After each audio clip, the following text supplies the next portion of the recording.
अगर हम ट्रेडिंग शुरू कर रहे हैं या स्टॉक मार्केट में इन्वेस्ट करना शुरू कर रहे हैं, मिनिमम अमाउंट कितना लेकर चलना चाहिए जो शुरू करना चाह रहा है?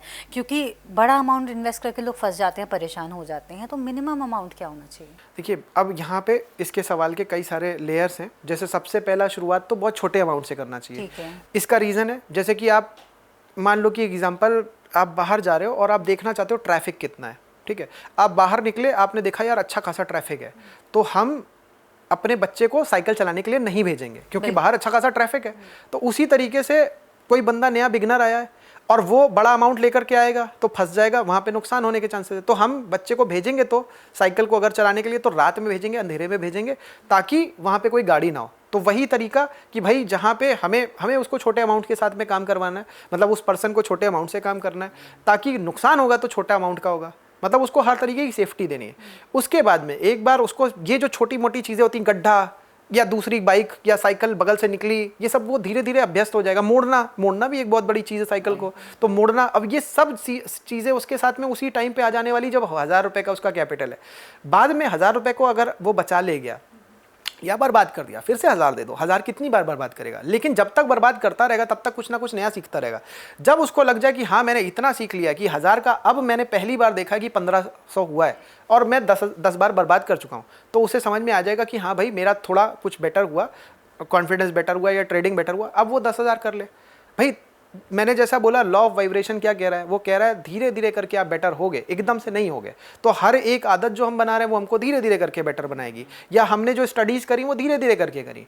कुछ चीज़ें हो सकती हैं जो जल्दी हो सकती हैं, उनमें हमको टाइम नहीं लगाना चाहिए। लेकिन यहाँ पे हमें जहाँ पे टाइम अगर हमने दे दिया, अगर हमने यहाँ पे टाइम दे दिया तो शुरू में वो जो बड़ा कैपिटल बर्बाद हो सकता है वो बच जाएगा और हम इतने एक्सपीरियंस हो जाएंगे। क्योंकि देखिए, अब डॉक्टर बनना हो चाहे इंजीनियर बनना हो, वहाँ पे तो 4-4 साल देने के लिए तो तैयार हैं, यहाँ पे 1 साल 6 महीना देने के लिए कोई तैयार नहीं है। तो वो 1000 रुपये जो धीरे धीरे करके उसका बर्बाद हो रहा है, होने दो।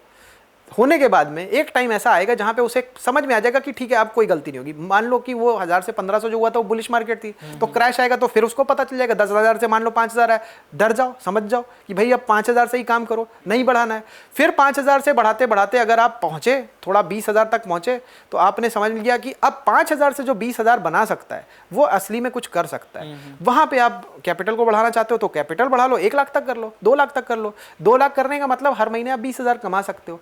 मतलब 10% अगर हम उसका एक रिटर्न माने कि अगर आप 5000 से लेकर के 20,000 तक ले जा सकते हो, ये भी मान लो कि थोड़ा अगर हाइपोथेटिकल लग रहा हो, 5000 से 7000, 8000, 10,000 तक वापस आप ले जा पाए, आपको समझ में आ गया कि हाँ मैं अब केपेबल हो गया हूँ, वहाँ पे आप कैपिटल को और थोड़ा बढ़ा लो। मतलब चीज़ें करो फेजेज में।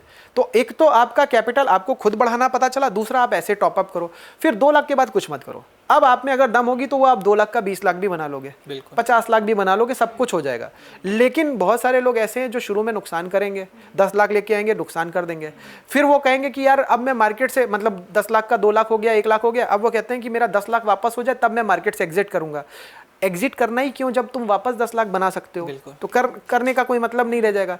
इसलिए कोई भी पर्सन जो है मार्केट में, वो मैं बार बार यही बोलूंगा कि वो आप इंश्योरेंस प्रीमियम मान लो उस 1000 रुपये को, या जो भी छोटा अमाउंट कह रहा हूँ, उसको वैसे ही खर्च करते करते फिर अल्टीमेटली जब ये बढ़ना चालू होगा तो इसको रोका नहीं जा सकता। क्योंकि देखिए, अब क्यों बढ़ेगा, ये बढ़ेगा ही क्यों, उसका भी रीज़न है। छोटा सा जर्क भी आएगा लेकिन बढ़ेगा ही क्यों, उसका रीज़न आएगा मेंटल टफनेस की वजह से, कि मेंटली आप इतना टफ हो पाए ना कि आप 1000 रुपये से काम कर पाए लगातार। आप 1000 रुपये से, आपने ये नहीं सोचा कि अरे मेरा अभी लाखों हो जाए, आपने ये सोचा कि ठीक है यार मेरा ये बच जाए।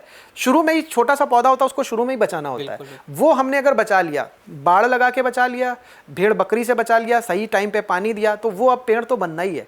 एक उसने हाइट पकड़ ली और वो बढ़ करके प्रूव कर चुका है कि अब मैं बचूंगा, मैं इतना मोटा उसका तना भी हो चुका है, अब वो बड़ा पेड़ बनेगा ही बनेगा। बस हमने उसकी रक्षा यहाँ तक कर दी, अब ना उसको गाय बकरी भैंस कोई नहीं खाने वाला, बस इतना हमको करना है। वो कैपिटल आप बचा ले गए।